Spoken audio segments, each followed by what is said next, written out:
पूरा लोकल। मैं नरेंद्र दामोदर दास मोदी ईश्वर की शपथ लेता हूं कि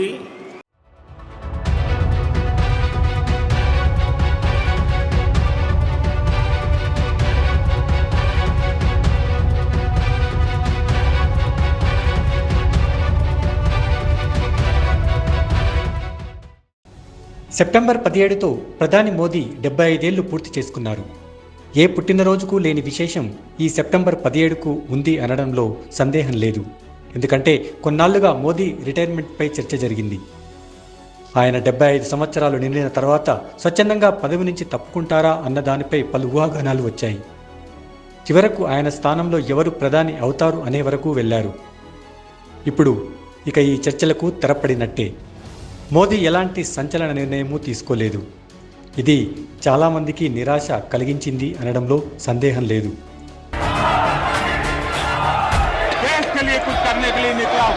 విపక్షాలు, ముఖ్యంగా కాంగ్రెస్ చాలా అసంతృప్తికి గురై ఉంటుంది. ఎందుకంటే మోదీ అధికారంలో ఉండకూడదని ఆ పార్టీ భావిస్తోంది. అందుకే పార్టీ అగ్రనేత రాహుల్ గాంధీ పదే పదే మోదీ రిటైర్మెంట్ గురించి మాట్లాడుతూ వచ్చారు. అదే సమయంలో ఆర్ఎస్ఎస్ చీఫ్ మోహన్ భగవత్ ఒక సమావేశంలో రిటైర్మెంట్ గురించి చేసిన ప్రసంగాన్ని తనకు అనుకూలంగా మలుచుకున్నారు. మోదీ పదవిలో కొనసాగడం ఆర్ఎస్ఎస్కు ఇష్టం లేదు అన్నట్టుగా ప్రచారం చేశారు. దీనిపై భగవత్ ఆ తర్వాత వివరణ కూడా ఇచ్చారు. తాను మాట్లాడింది మోదీ గురించి కాదని తేల్చి చెప్పారు.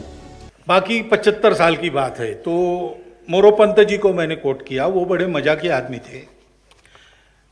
He was so witty that his witticisms made you bounce in your chair or your line, and it was very difficult to maintain the dressing. So once in our program, we all were there, all India Karyakartas, and he completed his 70 years. దీంతో అందరికీ అర్థమైపోయింది, మోదీకి ఇక తిరుగులేదన్న విషయం స్పష్టమైపోయింది. వరుసగా 3 సార్లు బీజేపీని అధికారంలోకి తీసుకొచ్చిన మోదీ అటు పార్టీలోనూ ఇటు ప్రభుత్వంలోనూ తన మార్కు సృష్టించారు.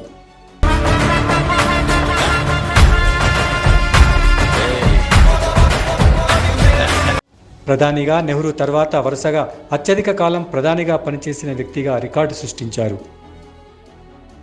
2029 వరకు ఆయనే ప్రధానిగా ఉంటారన్న దానిపై ఇప్పుడు ఎవరికీ ఎలాంటి సందేహమూ లేకుండా పోయింది.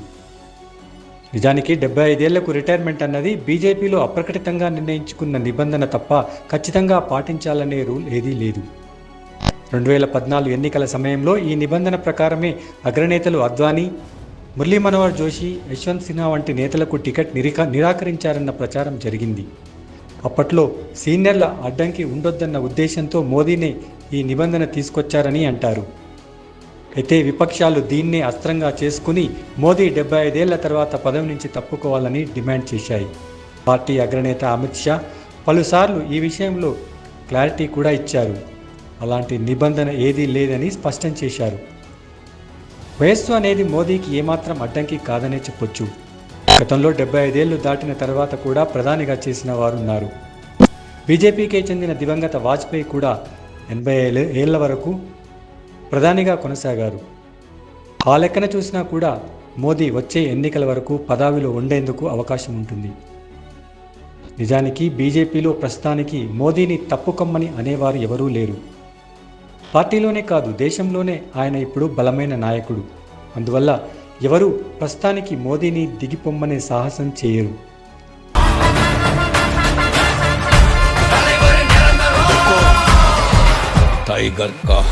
ఇప్పుడు దేశం పలు సవాళ్లను ఎదుర్కొంటోంది.